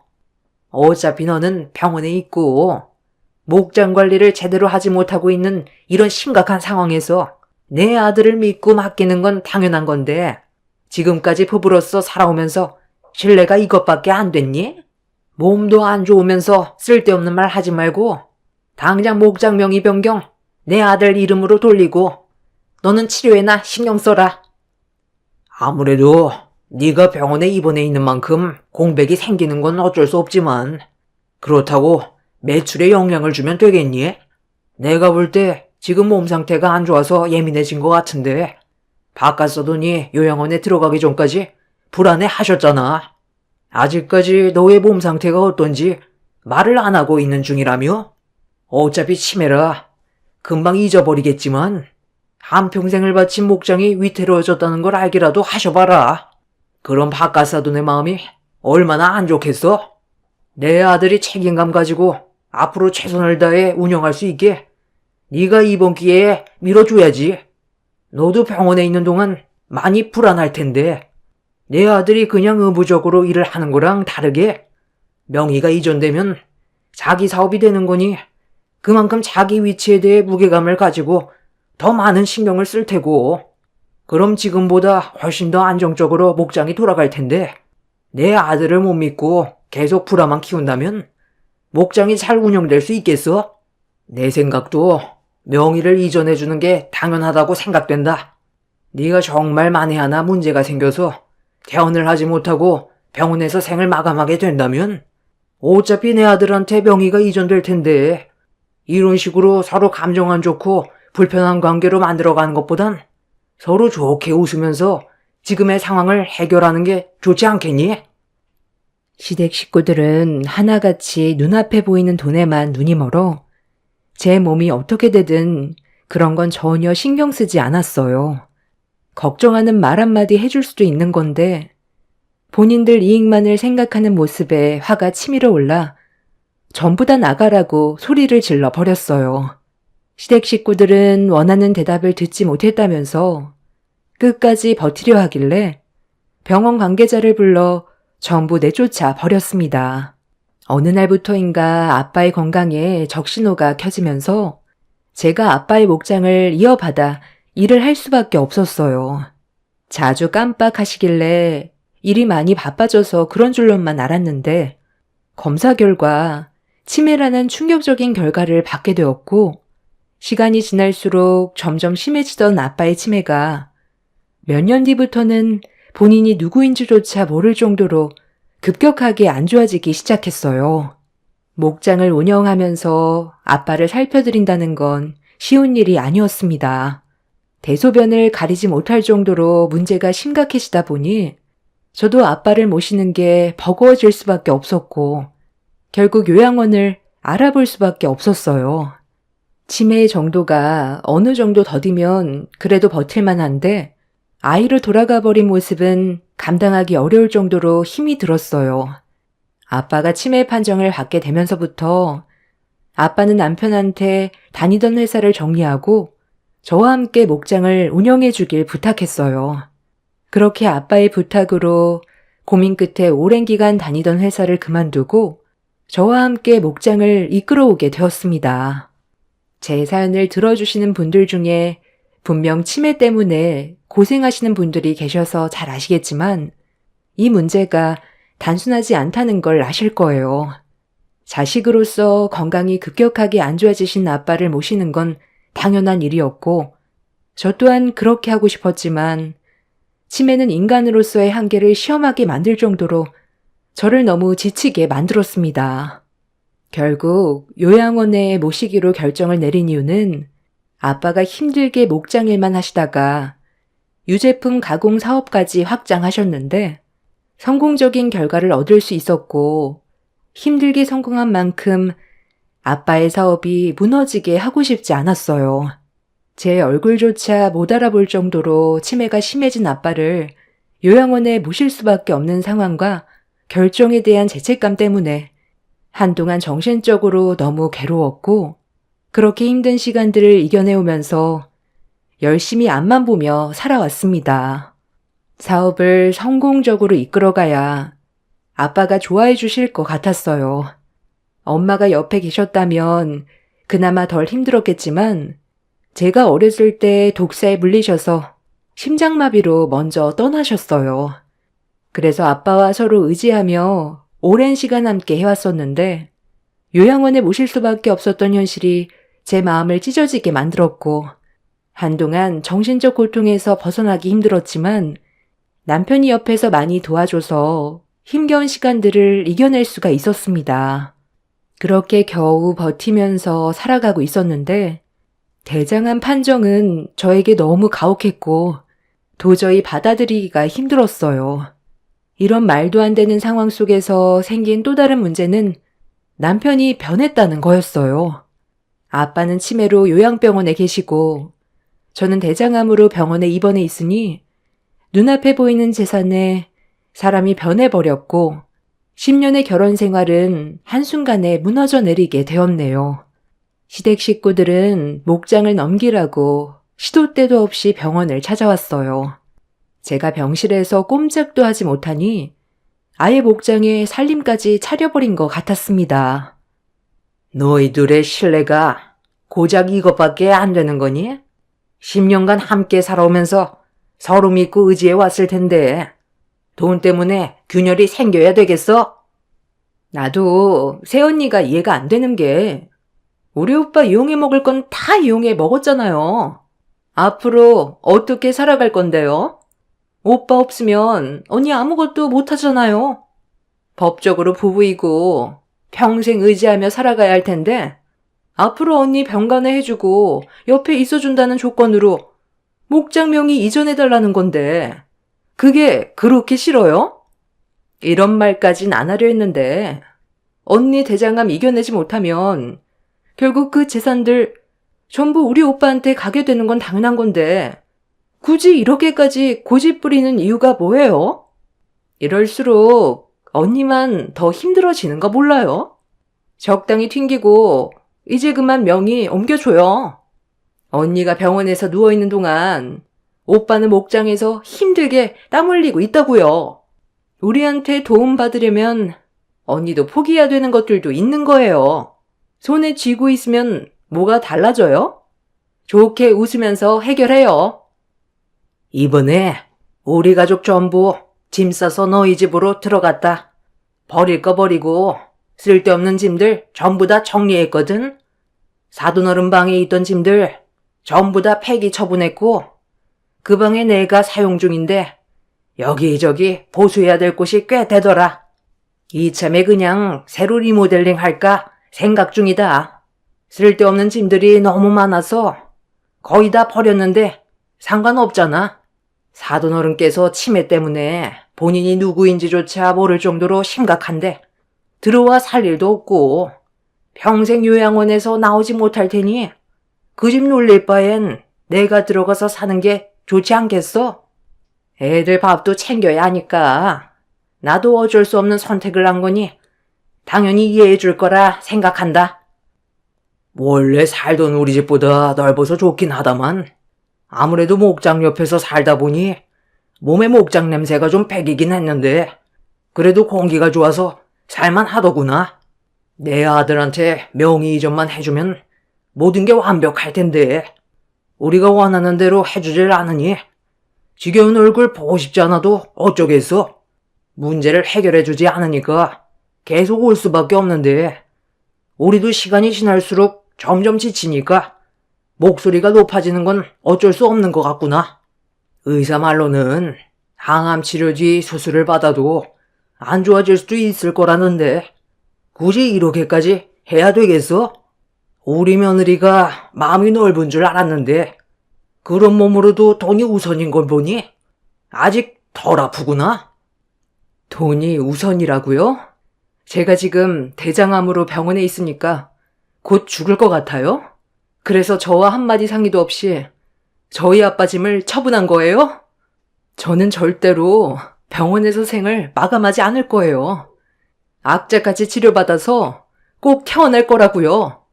당신들은 내가 비정상적으로 보이겠지만 내가 봤을 땐 당신들이 더 비정상적이야. 죽기를 바라는 사람처럼 행동하고 있으면서 목장을 달라고 하면 그 말을 내가 따를 것 같아? 숨을 거두는 날이 있어도 나는 절대로 명의 이전 안 해줄 거야. 차라리 그 목장 다른 사람한테 넘겨주는 게 배는 덜 아프겠네. 우리 아빠가 한평생 이끌어온 목장인데 거저 가지려 하는 당신들 심보를 내가 왜 받아줘야 되는 건데? 당장 내 눈앞에서 꺼져. 그 인간이 땀 흘리면서 일하는 거 내 마음 편하게 해주려는 거 아니잖아? 내가 죽으면 그 목장에 대한 소유권이 자기한테 넘어오니까 자기 일처럼 더 신경 쓰는 거 아니야? 평소에는 관심도 별로 없었으면서 어디서 열심히 하는 척이야? 막말을 뱉어내는 저를 바라보고 있던 시댁 식구들은 기분이 안 좋았는지 얼굴을 붉히면서 제 말을 받아쳤어요. 매번 찾아와서 저를 힘들게 하는 그 인간들이 다시는 병원에 찾아오지 않게 관계자에게 도움을 요청했고 그 인간들은 제가 빨리 가버렸으면 좋겠다고 막말을 퍼부은 뒤 돌아가 버렸습니다. 그리고 이런 상황들을 뒤늦게 듣게 된 남편이 저녁에 병실로 찾아왔어요. 얼굴을 보고 싶지 않으니 돌아가라고 한마디 한 뒤 등을 돌렸는데 남편이 충격적인 말을 꺼냈습니다.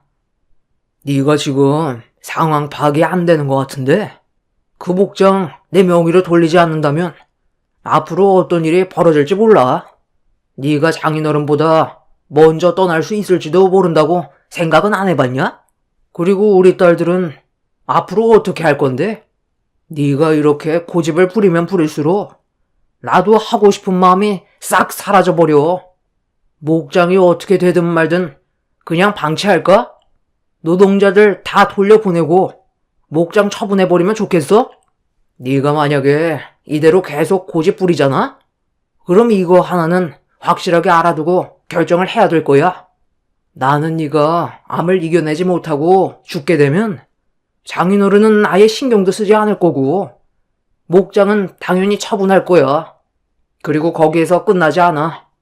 나는 너희 집안이 남기고 간 재산으로 새 출발할 건데 우리 사이에 누가 있지?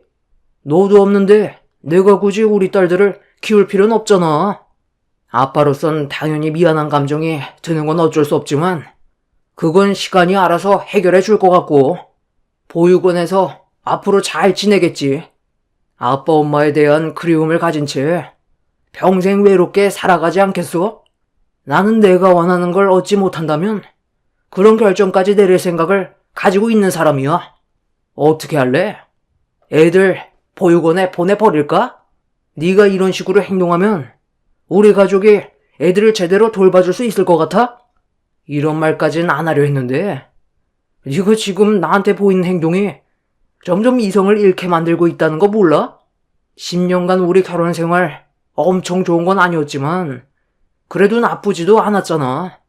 마지막으로 경고하겠는데 내 말대로 행동해. 나도 더 이상 못 기다려줘. 내 말 무슨 뜻인지 충분히 이해했으면 여기 위원장이야. 혹시 또 마음이 바뀌면 나도 곤란하잖아. 잘 보고 거기 밑에 사인하면 될 거야.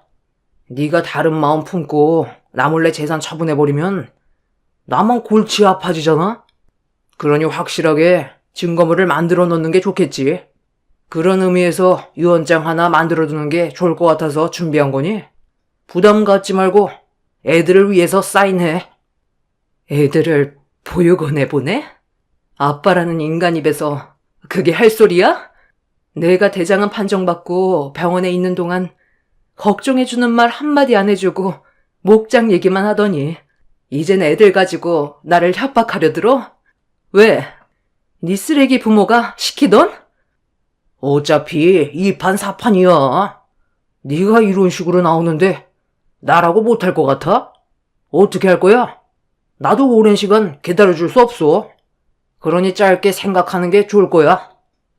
남편은 어떻게 해서든지 저에게 목장을 받아내려고 7살, 9살밖에 안 된 제 딸들을 보육원에 보내겠다는 충격적인 말까지 꺼내면서 저를 압박했어요. 제가 건강하지 못해 남편의 진짜 모습을 본 것 같아 차라리 잘 됐다 싶었습니다. 이런 식으로 서로에게 상처 주고 살 바엔 차라리 이혼하는 게 좋을 것 같았어요. 그래서 저는 남편한테 이혼 얘기를 꺼냈는데 제 말이 끝나기도 전에 코웃음을 치더니 이혼이 단순한 문제인 것 같냐면서 합의는 당연히 하지 않을 거고 소송으로 갈 텐데 이혼 소송이 마무리가 되기도 전에 제가 먼저 떠날 것 같다면서 죽기 전까지 소송은 끝나지 않을 거라고 오히려 저를 더 세게 압박했어요.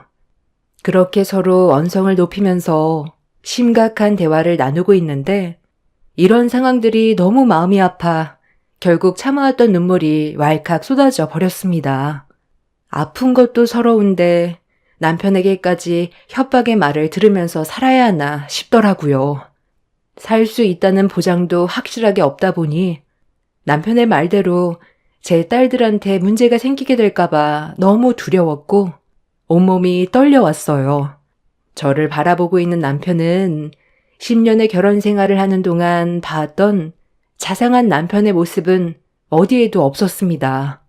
그렇게 한바탕 난리를 친 뒤 다음날 다시 오겠다면서 그 전까지 신중하게 생각하고 결정해야 될 거라고 암투병 중인 제 얼굴에 유언장을 날렸습니다.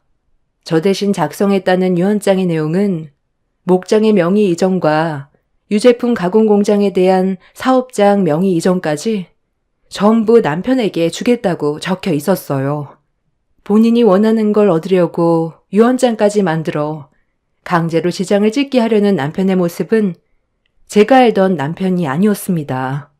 병원에 입원해 있는 동안 스트레스를 받으면서 치료가 진행이 되다 보니 몸 상태가 쉽게 좋아지지 않고 점점 더 심해지는 것 같아 두려운 마음이 커져가고 있었어요.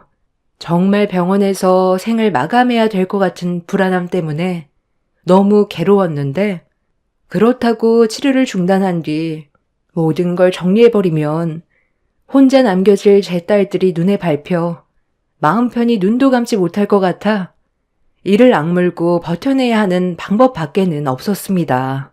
그렇게 다음 날은 어김없이 찾아왔고 남편과 나눈 대화를 전해 들었는지 시모가 아침 일찍 병실 문을 열고 들어오더니 기분 좋은 아침에 서로 얼굴을 붉히지 말고 좋게 끝내자면서 손을 내밀었습니다. 뭐 하고 있어? 어제 내 아들과 대화 끝났다면서? 그런데 왜 유언장을 주지 않는 거니? 설마 아직까지 사인을 안 하고 있었던 거야? 도대체 고민할 게 뭐가 있다고 오랜 시간 질질 끌고 난리야? 유언장 이리 내놔봐라. 여기 이곳에 사인하고 D장 찍으면 끝나는 건데 뭐가 문제야? 내용이 마음에 안 들어서 그래? 명의만 넘기면 남은 시간 편하게 있다가 눈 감을 수 있게 내 아들도 노력할 텐데 끝까지 고집을 부리겠다는 거네? 이거 정말 안 되겠구만. 당장 그 손 이리 내놔봐라. 제가 명의를 이전해주면 제 딸들의 앞날은 어떻게 보장받을 수 있죠? 눈 감으면 알 수도 없는데 말로만 잘 챙겨준다고 하고 보육원에 보낼 수도 있는 거잖아요. 너는 사람을 못 믿니? 손녀들도 내 핏줄인데 그렇게까지 할 것 같아?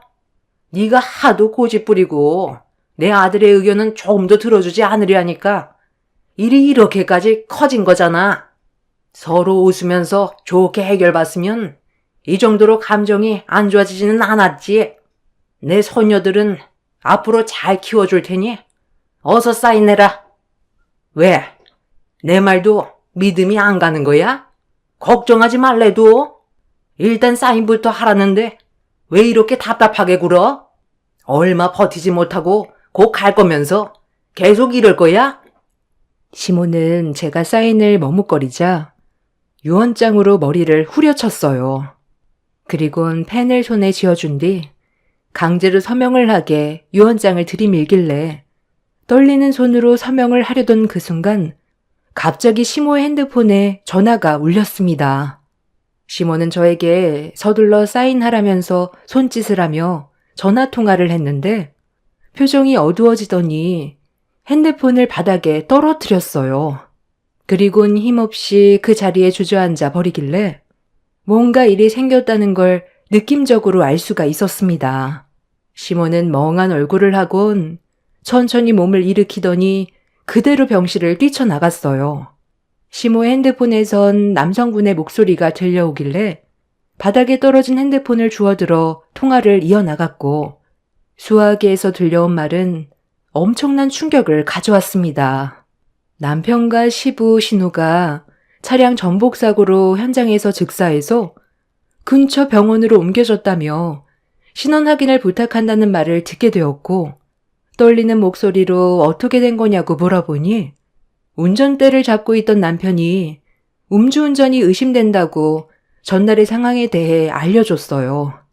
저희 목장이 어두운 밤길에 운전하기에는 좀 위험하긴 하지만 도로폭이 그렇게 좁은 편은 아닌데 세 식구가 전날에 식당에서 술을 먹고 집으로 돌아가던 도중 비틀거리다가 차가 도로를 이탈해 낭떠러지로 굴러 떨어져 버린 것 같았어요.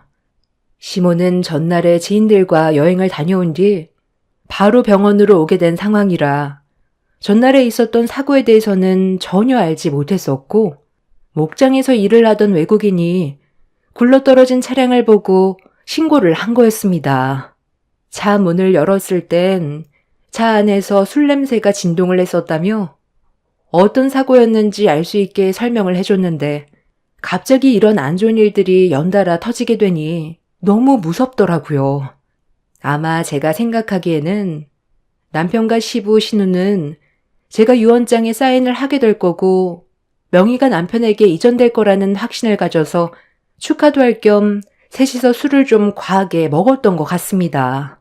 자주 다니던 길이기 때문에 남편은 사고가 나지 않을 거라고 자만했었는지 결국 아니란 판단에 돌이킬 수 없는 결과를 얻게 되었고 시모는 세 가족을 한꺼번에 잃게 되는 충격적인 경험을 하게 되었네요. 믿을 수 없는 현실 속에서 장례는 진행이 되었고 시모는 그날 이후 정신 상태가 정말 이상해져 정상적인 삶을 살지 못하고 있다는 말을 동네 주민분이 병문안을 와주셨을 때 들을 수 있었습니다.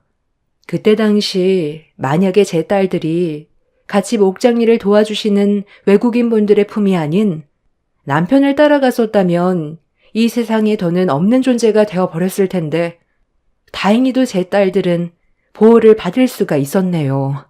저는 3차 항암 치료를 끝낸 뒤 대장을 7cm 정도 잘라내고 회복하는 데 집중을 했어요. 그렇게 오랜 시간 병원에서 암투병을 끝낸 뒤 통원 치료를 받을 수 있을 정도로 몸 상태가 많이 좋아져 집으로 돌아갈 수가 있었습니다.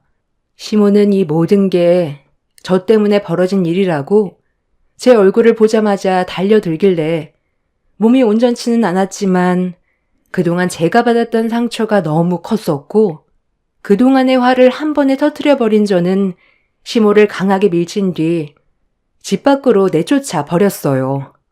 시모는 절대로 못 나간다며 저희 부모님 집이 자기 거라고 억지를 부리며 달려들길래 조금도 망설이지 않고 머리채를 잡아 끌어내 버렸습니다.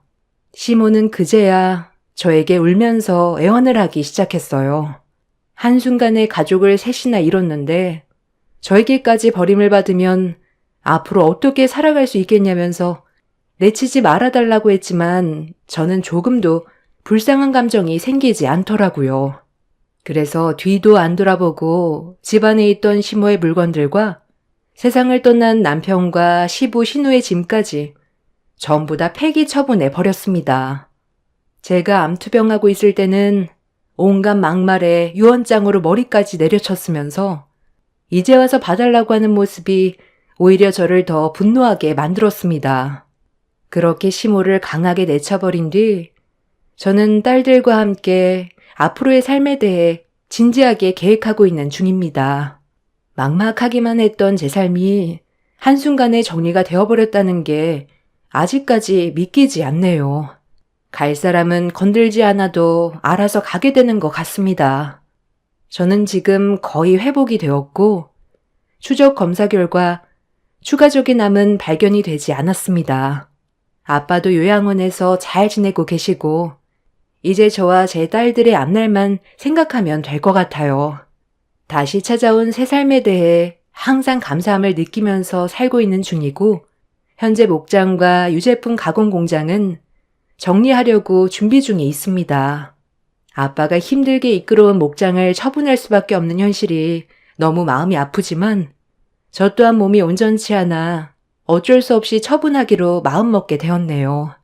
그동안 모아두었던 재산으로 어떠한 간섭도 없이 제 딸들과 조용하게 살고 싶어요. 그게 제가 바라는 마지막 소원입니다. 제 사연을 들어주시는 많은 분들께서도 항상 건강에 유의하시길 바랍니다. 한번 아프고 나니 건강한 몸이 얼마나 감사한 건지 다시 한번 느끼게 되더라고요. 병이 더 커지기 전에 건강검진 꾸준하게 받으시고 적당한 운동으로 건강관리 하시길 바라며 제 사연을 마치겠습니다. 감사합니다.